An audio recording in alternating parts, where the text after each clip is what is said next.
माननीय सभासदों, माननीय अध्यक्ष जी,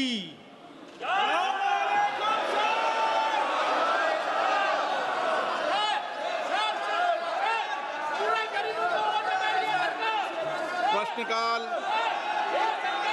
question number 101 Shri Dushyant Singh ji 101 sir.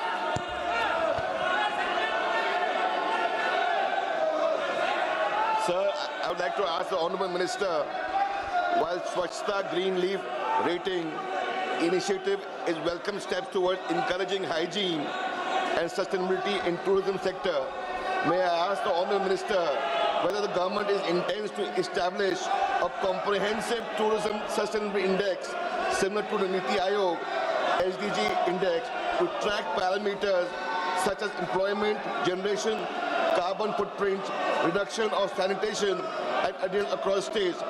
Furthermore, will the minister consider offering fiscal and regulatory incentives for wider adoption of the SGRR standard in the sector? Lastly, I would to ask the minister, is there any dashboard which the government is intends to put out which will help travelers to make their decision to stay at places?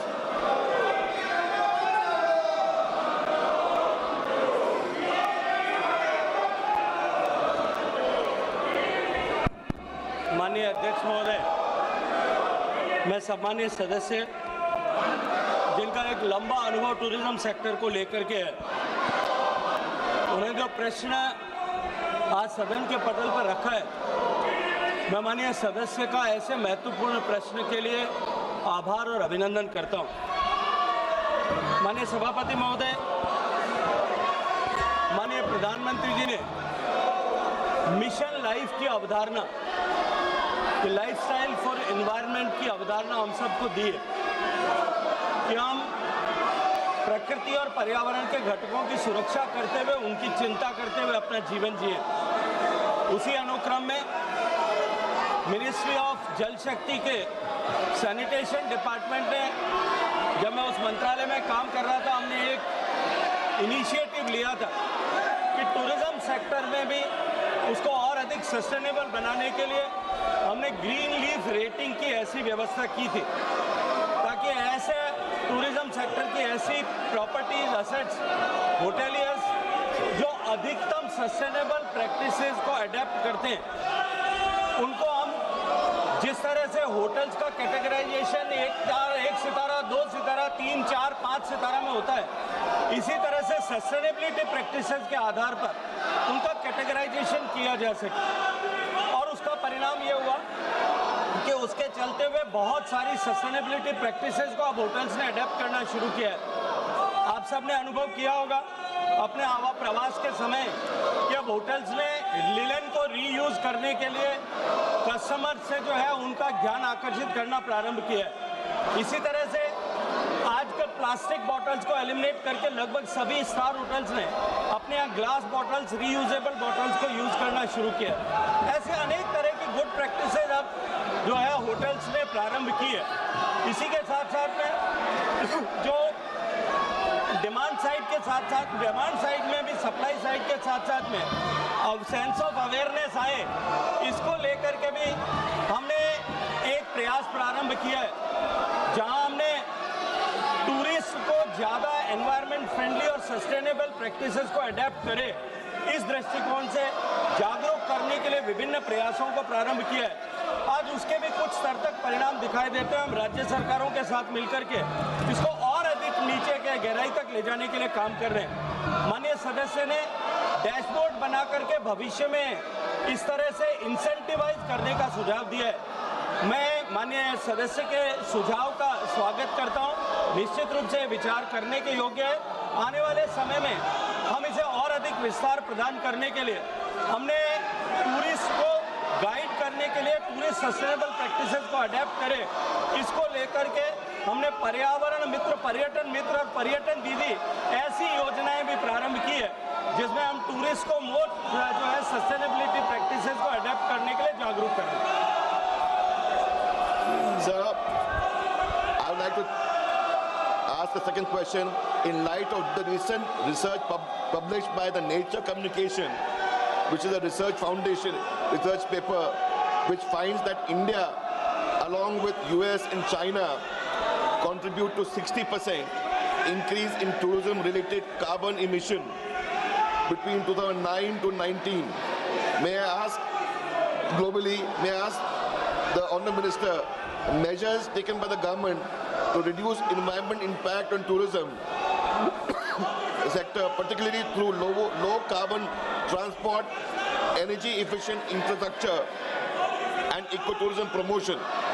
Additionally, industry like CAI and EY, Ernst & Young, has projected that India will need 61.3 lakh skilled workers in tourism sector by 2036.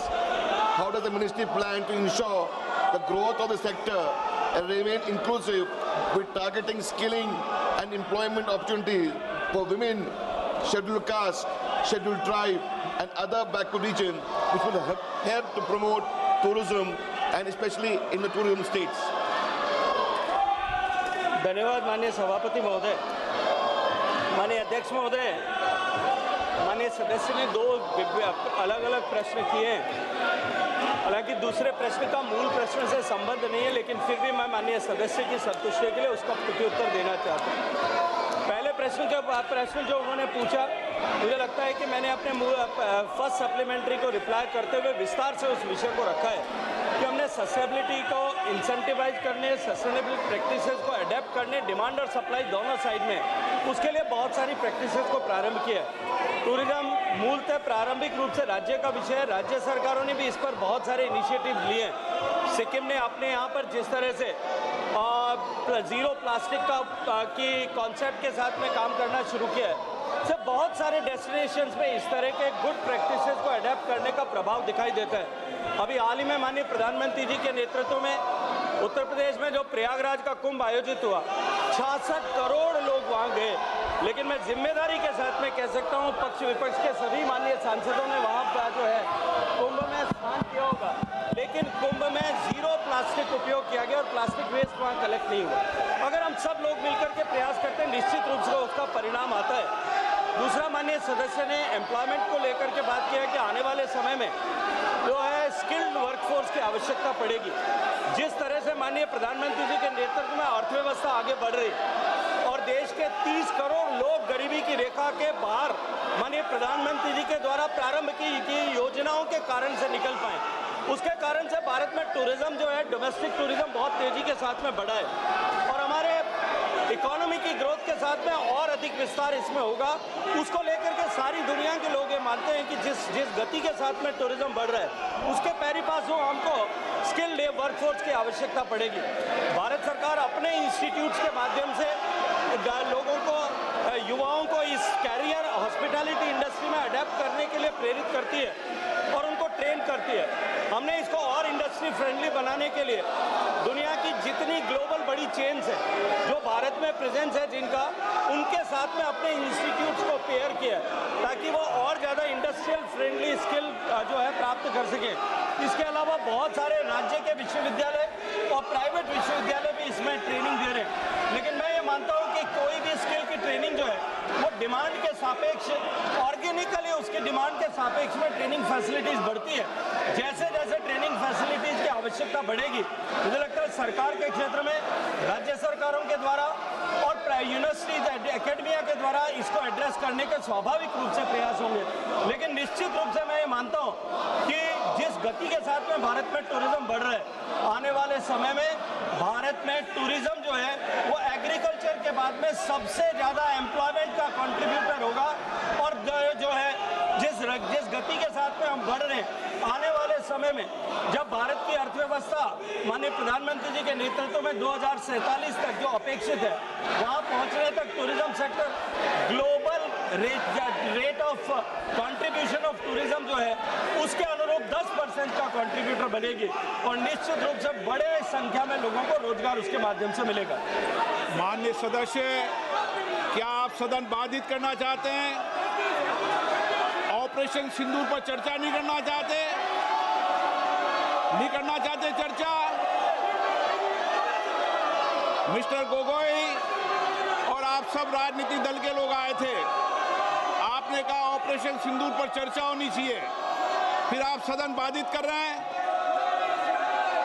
आखिर सदन आप क्यों नहीं चलने दे रहे?